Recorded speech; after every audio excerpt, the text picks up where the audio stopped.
সহজ লেসন তোমাদের সকলকে স্বাগত। আজকে আমরা ষষ্ঠ শ্রেণীর প্রথম পর্যায়ক্রমিক মূল্যায়ন 2025 সালের বাংলা বিষয়ের সম্পূর্ণ উত্তর সহ নমুনা প্রশ্নপত্রের সেট 5 সম্পর্কে আলোচনা করব। তো চলো এই ভিডিওতে আমরা ক্লাস 6 এর ফার্স্ট ইউনিট টেস্ট 2025 বেঙ্গলি সাবজেক্টের এই কোশ্চেন পেপারের উত্তরগুলো দেখে নিই। প্রথম ইউনিট টেস্টে তোমাদের 30 নম্বরের পরীক্ষা নেওয়া হবে, সময় দেওয়া থাকবে 1 ঘন্টা। এই প্রশ্নোত্তরের পিডিএফগুলো আমাদের সহজ লেসন অ্যাপের মধ্যে দেওয়া আছে। অ্যাপের লিঙ্ক ডেসক্রিপশন বক্সে রয়েছে, সেখান থেকে তোমরা অ্যাপটিকে ডাউনলোড করে চাইলে প্রশ্নোত্তরের পিডিএফ ফাইলগুলো নিতে পারো। দেখো, এই কোশ্চেন পেপারের 1 নম্বর দেখে বলা হচ্ছে সঠিক উত্তরটি বেছে নিয়ে লেখো। প্রথমে 8টি প্রশ্নের উত্তর লিখতে হবে। প্রশ্নের মানে 1 নম্বর করে 1 × 8 = 8। একের দাগে সঠিক পংক্তিটি চিহ্নিত করো। মানুষ কি আর শুধুই ঘুমোয়। এরপর হচ্ছে শুধুই কি আর মানুষ ঘুমোয়, শুধুই কি আর মানুষ ঘুমোয়। এরপর দেওয়া আছে মানুষ ঘুমোয় শুধুই কি আর। এখানে 4টি অপশন দেওয়া আছে, ঠিক আছে, এবং এলোমেলো করে দেওয়া আছে শব্দগুলো। তো সঠিক উত্তর আমাদের কি হবে? শুধুই কি আর মানুষ ঘুমোয়, ঠিক আছে, এই লাইনটা আমাদের সঠিক হবে। 2 নম্বর দাগে এই খোলামেলা পৃথিবী সবচেয়ে বড় ড্যাশ, বন্ধু, প্রকৃতি, বই না মজার। শূন্যস্থানের সঠিক উত্তর শূন্যস্থান এখানে পূরণ করতে বলা হচ্ছে। তো এই খোলামেলা পৃথিবী হচ্ছে সবচেয়ে বড় বই, ঠিক আছে, শূন্যস্থানে বসবে বই। 3 নম্বর কোন গাছকে পথিকজনের ছাতা বলা হয়েছে? অশ্বত্থ, বট, তাল না আম। এখানে অশ্বত্থ গাছকে পথিকজনের ছাতা বলা হয়েছে। 4 নম্বর শঙ্করের স্বপ্নে বাতাসের রং লালচে, সোনালি, হলদে না নীলচে। তো শঙ্করের স্বপ্নে বাতাসের রং হচ্ছে নীলচে। এরপর হচ্ছে 5 নম্বর দেখে প্রাত রাস শব্দের সন্ধি বিচ্ছেদ হলো প্রাত যোগ আস, প্রাত যোগ আস, প্রাত যোগ রাস না প্রাত যোগ রাস। সঠিক উত্তর হচ্ছে প্রাত রাস শব্দের সন্ধি বিচ্ছেদ প্রাত যোগ আস, প্রাত রাস। 6 নম্বর দেখে প্রদত্ত কোন শব্দটি মৌলিক শব্দের উদাহরণ? লাল, আপাদ মস্তক, আকণ্ঠ, বিদ্যালয়। তো এখানে এই 4টি শব্দ দেওয়া আছে, কোনটা মৌলিক শব্দ সেটা আমাদের লিখতে হবে। তো এখানে লাল শব্দটা হচ্ছে মৌলিক শব্দ। 7 নম্বর দুর্দান্ত শব্দের সন্ধি বিচ্ছেদ হলো দুরহ যোগ দান্ত, দূর যোগ দান্ত, দুহ যোগ দান্ত, দু যোগ দান্ত। তো দুর্দান্ত শব্দের সন্ধি বিচ্ছেদ হচ্ছে দুহ যোগ দান্ত, দুর্দান্ত। 8 নম্বর মাইল খানেক হলো গুণিতক সংখ্যা শব্দ, পূরণবাচক শব্দ, অনির্দেশক সংখ্যা শব্দ না গণনা সংখ্যা শব্দ। তো মাইল খানেক এটা হচ্ছে গণনা সংখ্যা শব্দ। 2 নম্বর দাগে নিচের প্রশ্নগুলোর একটি বাক্যে উত্তর দাও, যেকোনো 14টি লিখতে হবে। 1 × 14 = 14। 1 নম্বর দাগে তাকে খাবার দিলে সে সহজে ভাব পাতায়। তো কি এখানে কার কথা বলা হয়েছে? উত্তর লিখবে এখানে ভাল্লুকের কথা বলা হয়েছে। 2 নম্বর কুমড়ে পোকা কি দিয়ে বাসা বানায়? উত্তর লিখবে কুমড়ে পোকা মাটি দিয়ে বাসা বানায়। 3 নম্বর আকন্দবাড়ি স্কুলের ছাত্রছাত্রীরা কোন কোন জায়গা থেকে পড়তে আসে? উত্তর হচ্ছে আকন্দবাড়ি স্কুলের ছাত্রছাত্রীরা ভেটুরিয়া, সাঁইবাড়ি, ঘোলপুকুর আর আকন্দবাড়ি থেকে পড়তে আসে। 4 নম্বর দেখছে ড্যাশ আকাশটাকে ছুঁয়ে। কারা দেখছে? এখানে উত্তর লিখবে রাখাল, ঠিক আছে, দেখছে রাখাল আকাশটাকে ছুঁয়ে। এরপর হচ্ছে 5 নম্বর পাইন গাছ সাধারণত কোন অঞ্চলে দেখতে পাওয়া যায়? তো পাইন গাছ সাধারণত পার্বত্য অঞ্চলে দেখতে পাওয়া যায়। 6 নম্বর মন ভালো করা রোদ্দুরকে কবি কিসের সঙ্গে তুলনা করেছেন?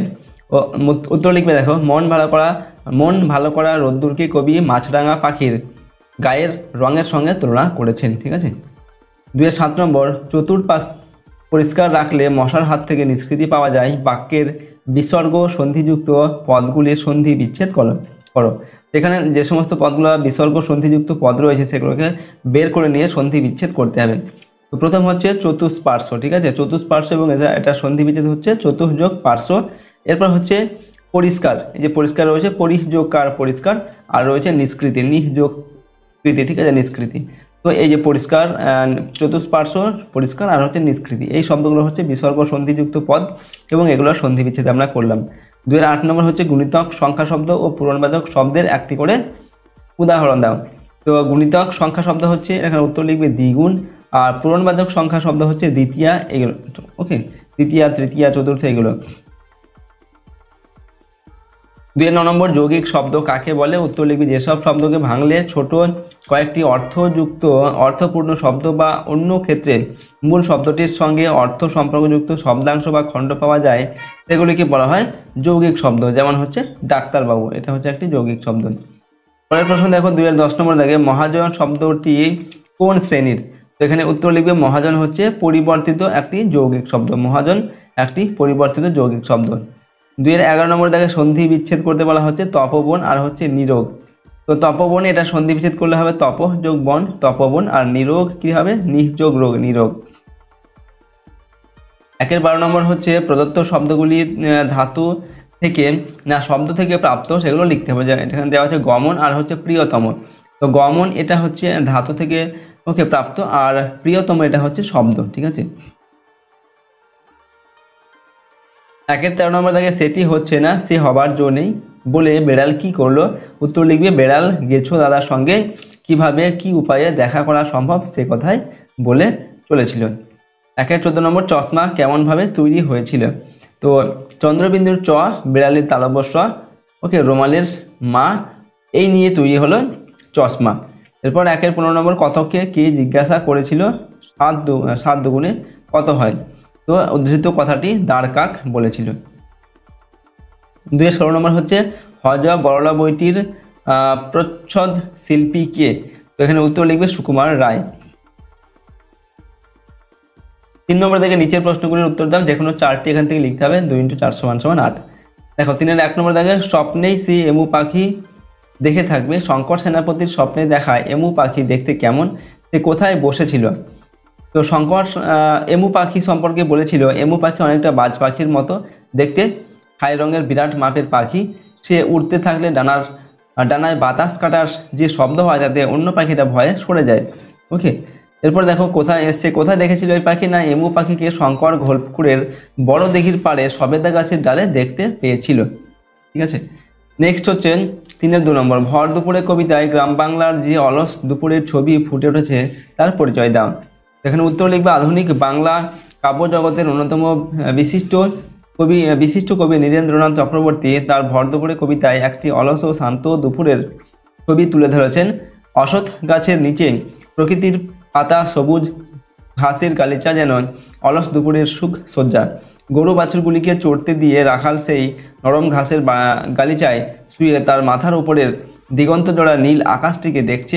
টুকরো টুকরো ভেসে বেড়ানো মেঘ দেখে তার মনে হয় মেঘগুলি যেন আকাশটিকে ছুঁয়ে ছুঁয়ে যাচ্ছে। নদীর ধারে বাঁধা রয়েছে খড় বোঝাই করে একটি নৌকা, চারিদিক জনমানব শূন্য, কেবল বাতাস এসে মিহি সাদা ধুলো উড়িয়ে যাচ্ছে। দুপুরের এই নিস্তব্ধতা দেখে কবির মনে হয়েছে শুধুমাত্র মানুষজনই নয়, এমন নিস্তব্ধ দুপুরে সমগ্র বিশ্ব প্রকৃতিও যেন আঁচল পেতে গভীর ঘুমে আচ্ছন্ন। ওকে, তো ভর দুপুরে কবিতায় যে বাংলার যে অলস দুপুরের ছবি কবি ফুটিয়ে তুলেছেন সেটা আমরা এখানে লিখলাম। 3-এর 3 নম্বর হচ্ছে পাইন গাছ কি স্বপ্ন দেখে? উত্তর হচ্ছে পাইন গাছ বরফ ঢাকা শীতের দেশে জন্মায়, গরমের তীব্র দহন জ্বালা তার নেই, তাই দূরে দাঁড়িয়ে থেকে সে স্বপ্ন দেখে মরুভূমির ওপর সকালের সূর্য উঠেছে, মরুর বুকে ভয়াবহ তাপপ্রবাহ অনুভূত হচ্ছে, সেই তপ্ত ঢেউয়ের যন্ত্রণা বুকে নিয়ে এই মরুতটে পাম গাছ দাঁড়িয়ে আছে। তো এই স্বপ্নই পাইন গাছ দেখছেন। এরপর হচ্ছে কবির সঙ্গে ঘাসফড়িং এর আত্মীয়তা কিভাবে গড়ে উঠল? তো কোনো এক ঝিরঝিরে বৃষ্টির দিনে বৃষ্টি ভেজা ঘাসে যখন কবি পা রেখেছেন তখন তার দৃষ্টিতে আসে এক সবুজ ঘাসফড়িংটিও সম্ভবত কবির মতোই বৃষ্টি ভেজা সবুজ ঘাসের স্পর্শে আমেজ নেওয়ার জন্য ঘাসে ঘাসে উড়ে বেড়াচ্ছিল। তাই প্রথম দেখাতেই কবির সঙ্গে তার আত্মীয়তা তথা বন্ধুত্বের সূচনা হয়েছিল। প্রকৃতির কোলে ঘাসফড়িংটিকে দেখে কবির মনে কৌতূহল আর ভালো লাগার সঞ্চার হয়েছিল। একইভাবে ঘাসফড়িংটিও আনন্দে তার সবুজ মাথা তুলে নানান খেলা দেখে কবিকে মুগ্ধ করতে চেয়েছিল।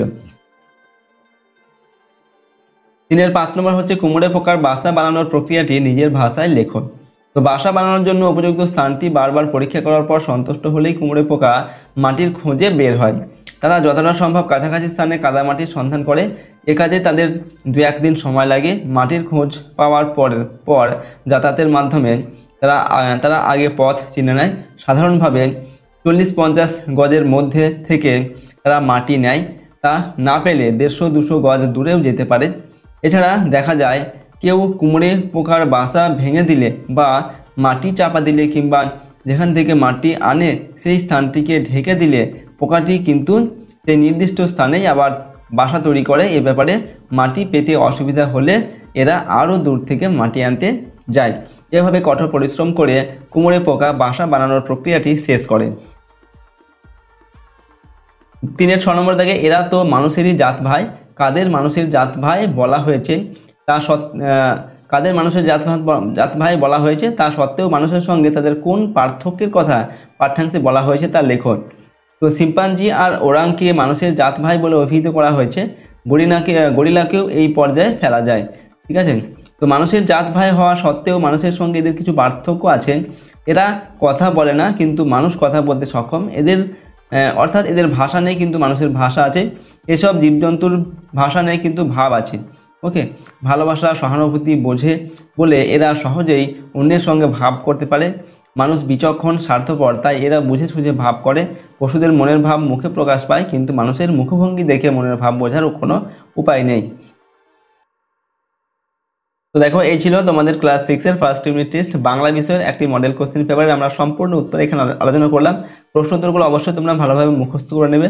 ঠিক আছে, এগুলো তোমাদের প্রথম ইউনিট টেস্টের ক্ষেত্রে কিন্তু খুবই গুরুত্বপূর্ণ প্রশ্ন উত্তর। আর আমাদের চ্যানেল যদি নতুন হয়ে থাকে চ্যানেলটিকে সাবস্ক্রাইব করে রাখবে, পাশের বেল আইকনে প্রেস করে অল অপশানটি সিলেক্ট করবে, ভিডিওটিতে অবশ্যই লাইক করবে, ভিডিওটিকে বন্ধু বান্ধবীর সঙ্গে শেয়ার করবে। ঠিক আছে, এবং এই প্রশ্ন উত্তরের পিডিএফগুলো আমাদের সহজ লেসন অ্যাপের মধ্যে দেওয়া আছে, অ্যাপের লিঙ্ক ডেসক্রিপশন বক্সে রয়েছে, সেখান থেকে অ্যাপটিকে ডাউনলোড করে চাইলে তোমরা প্রশ্ন এবং উত্তরের পিডিএফগুলো নিতে পারো। তো আজকে আমরা ভিডিওটিকে এখানেই শেষ করছি। সম্পূর্ণ ভিডিওটি দেখার জন্য অসংখ্য ধন্যবাদ।